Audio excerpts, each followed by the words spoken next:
During the Vietnam War, the Army had to deal with two different threats, which kept it from focusing on doing its best in either conventional or unconventional fighting. The US Army had to show respect for the North Vietnamese Army's conventional troops. At the same time, the Viet Cong, or the National Liberation Front of South Vietnam, led an unconventional uprising that posed a real danger to soldiers throughout the war. During the insurgency, tunnels were very helpful. A network of tunnels gave the Viet Cong a place to make weapons, restock, and plan attacks that was close to their targets. Soldiers couldn't fit in the caves which were used by the rebels to hide. Even though regular soldiers sometimes went into the tunnels, the Army knew that this was a situation that could only be solved by a small group of experts. But helicopter pilots and long-range reconnaissance patrols are about the only regular soldiers who would put themselves in such constant danger in Vietnam. They were the tunnel rats. Volunteer experts who went into the maze even though they knew that each step in the dark could be their last. An unconventional mission. In 1966, Army search and destroy efforts began to find a large network of tunnels close to Saigon. Third Corps thought that one of these tunnel networks had been built over up to 20 years and had small openings that were easy to hide. Viet Cong tunnels were usually either small, shallow buildings used as hiding places and battlegrounds, or big, complicated networks that were used to hide medical, staging, or command posts. The layers of clay used to build the walls and roof made it impossible for the tunnel to be easily torn down or destroyed. Some tunnel networks were thousands of feet long and had many floors and rooms. While the US built a large base on top of a huge network of tunnels, an entire army could plan, train, and move without being hampered. This was the case in Cu Chi. When caves were found, they often held useful information or supplies. But the Army had two problems with the tunnels. They were small, often too small for most soldiers to fit, and no one knew where they were. Due to their small size, most were only 2 feet by 3 feet. The caves could only fit one soldier at a time. There were never two tunnel complexes with the same plan, as different parts joined at different angles in a zigzag pattern. The tunnel rat and his gear. At first, it was hard for the Army to figure out how to handle the caves. Bombing didn't work. Even 750-pound bombs that landed 50 yards from the entrance to a tunnel didn't hurt either the tunnel or the entry. Larger networks of people who tried to smoke out Viet Cong with tear gas or smoke bombs failed. No danger traps could be avoided by the dogs that were sent down. Most of the time, soldiers sent down to investigate an entrance didn't see how surface caves connected to deeper networks. The smallest soldier in an infantry squad or company was usually the one who had to clear quickly, but telling them to go into deeper tunnels didn't work very well most of the time.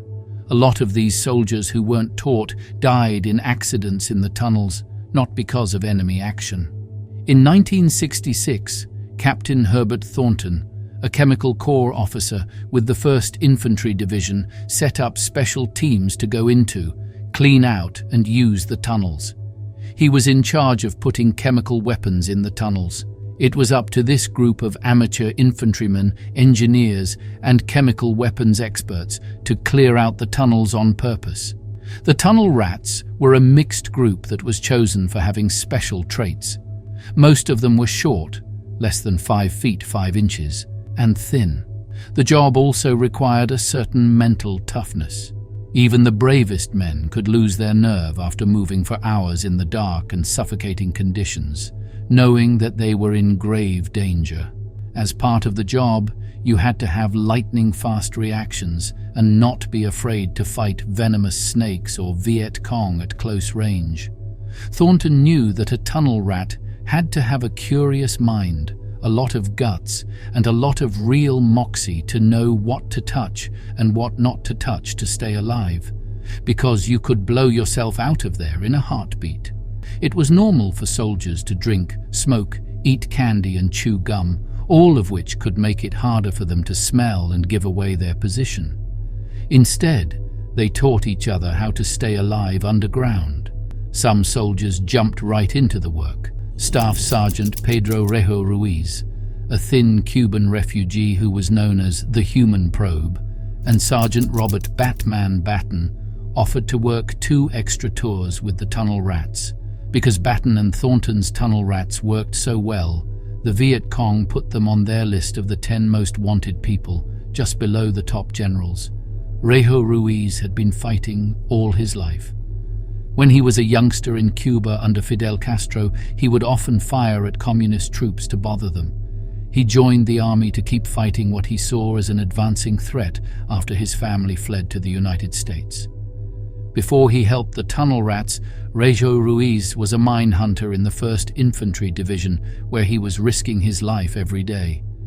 He became crazy about the difficulties and theory of tunnel warfare. He went into tunnels that were known to have guerrillas hiding in them, especially after another tunnel rat was hurt while clearing. He went back to the tunnels right away after becoming a citizen while healing from wounds he got in battle.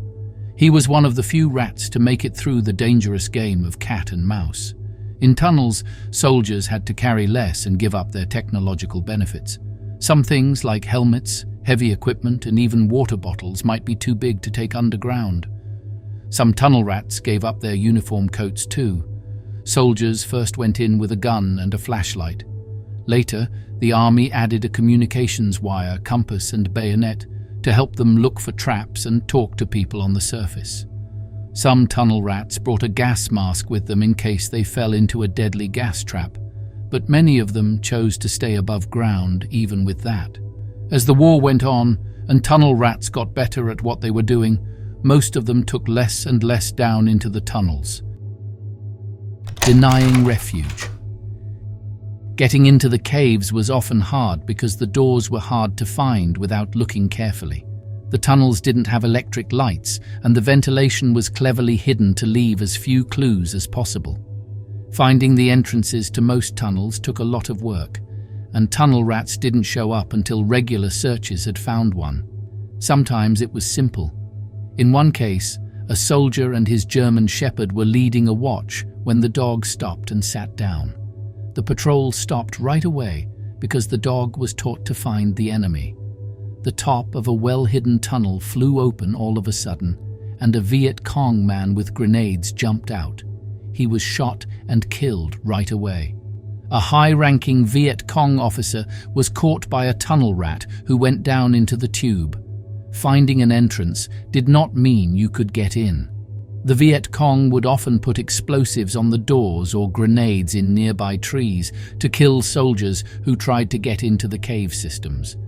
When soldiers got into a tunnel system, tunnel rats had to decide what to do with their gas masks. The soldier's breathing seemed louder through the gas mask, which blocked out sounds. It also made it harder for him to see. But most tunnel rats couldn't get out of the tunnel and put on their gas masks in case they came across poison gas from fleeing Viet Cong. As late as 1969, skilled tunnel rats would first either throw a fragmentation grenade into the opening or use explosives to blow it open. The second choice also usually got rid of the problem of booby-trapped doors, and both let the rat enter the tunnel without being stopped, which some rats liked, even though it let everyone below know they were there.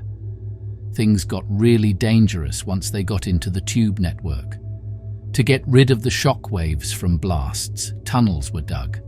This building also made it hard for soldiers to see, so the Viet Cong could be hiding around every corner. The tunnel system might be full of poisonous snakes or scorpions, either living there or being kept as traps by the Viet Cong. They could be around every corner or in any crack or secret ledge in the wall. Bugs like spiders, mosquitoes, and bats made soldiers who were already nervous even more so. The problems that cave dwellers face today aren't even close to what tunnel rats had to deal with. In most of the tube systems, the Viet Cong put in safety traps. Tunnel rats could expect to see bombs, poison gas, pungy stake traps, and poisonous snakes on chains.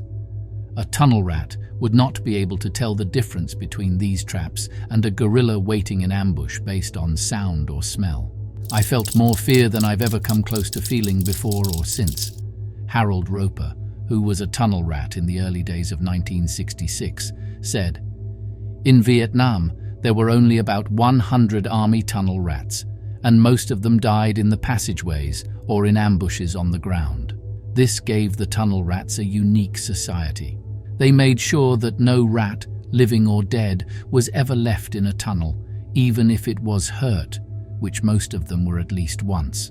The tunnel rats did everything they could to get revenge for their friends who had been hurt or killed." After the Viet Cong hurt 2 other rats, Reho Ruiz crawled through choking tear gas into a tunnel with a cratering charge to finish the job. Once, when one of their own was hurt, the rats used 300 pounds of C4 to blow the top off of a tube system. Tunnel tactics. Innovation on the job. Tunnel rats went from finding the best ways to clear tunnels on the spot to writing down a whole new set of strategies, techniques, and steps.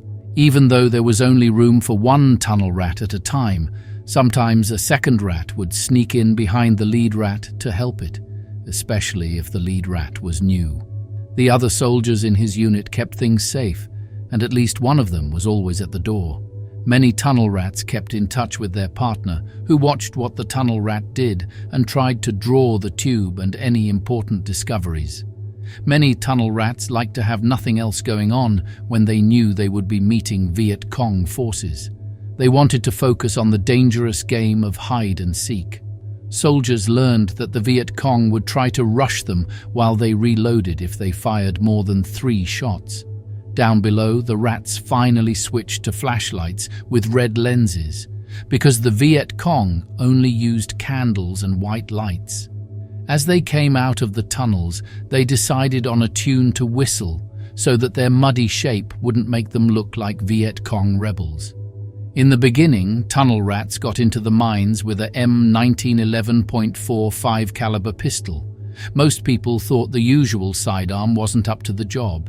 It was too loud and bright when the 45 caliber round went off. Using a 1911 took away 2 important senses from a tunnel rat for crucial seconds in case he needed to shoot. They had shotguns, revolvers, and silencers, but not all of them used them. They stuck to the things that worked best for them in their area and with their weapons. Viet Cong in the tunnels almost never gave up, so not many tunnel rats wanted to try it. The knife or bayonet was always a favorite. This simple blade could be used as a bayonet probe, to disarm booby traps, to kill snakes, and as a weapon. It never got stuck or stopped working. After taking any information, tools, or prisoners they could find, the tunnel rats set out to destroy the tunnel or make it impossible for the Viet Cong to use it again. It was very hard to do that because the caves were made of hard-packed, layered clay. At first, soldiers tried to destroy the caves with regular explosives, but it didn't work very well. For shallower caves, setting a mix of acetylene gas and oxygen with small charges on fire and letting it burn down worked well. It was too slow, ineffective, and difficult to use this method unless the place was completely safe. To block the tunnels, the rats put riot control agents, like a powdered form of tear gas, in the deeper tunnels and set off explosives at the openings. Most of the time, denial made the caves unlivable for 2 to 6 months. All of these planned actions took time, which most leaders did not have. Because of this, the search by the tunnel rats was often the most important part of an anti-tunnel operation. When their job was done, the rats either went back to camp or took a helicopter to the next tunnel in their area of operations. Impact and legacy. In the vague world of the Vietnam War, it was hard to say exactly what effect the tunnel rats had, but they did find and use things that no one else did. A former Viet Cong officer said that the tunnel rats killed more than 12,000 guerrillas and took many more. Rats not only killed 3 Viet Cong in August 1968, but they also caught 153 more. The tunnel rats found most of the guns and gear that were taken from the Viet Cong. The tunnel rats found 6,000 pounds of rice and 40 pounds of salt in a 120-foot-long tunnel during one mission. a 2,000-meter-long underground complex, held more than just weapons and ammo. It also had cameras, films, printing presses, and type. One tunnel rat found a lost M48 tank that the Viet Cong were using as a command center. Other rats regularly found hidden mortars and artillery pieces. In 1970, tunnel rats found a major underground intelligence signals hub. Every message from the 1st and 25th Infantry Divisions was being read, decoded, and translated by Viet Cong codebreakers. When they suddenly lost all of their information, it made both divisions more effective and safer from planned ambushes. The tunnel rats often found maps, orders, and battle plans that saved more American lives, as well as names of spies who were giving information to the Viet Cong. When soldiers were sent down the tunnels, they slowed down the Viet Cong and found information that their units could use.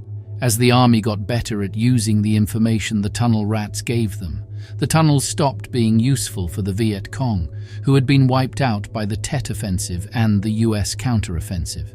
To keep the Viet Cong from finding a safe place, the tunnel rats decided to go down into unknown territory without the help of modern technology. The tunnel rats showed bravery, skill, and nerve as they came up with a new military skill while in mortal danger. This was during a complicated war with a painful past in American culture. We hope you liked this video. Watch another video here.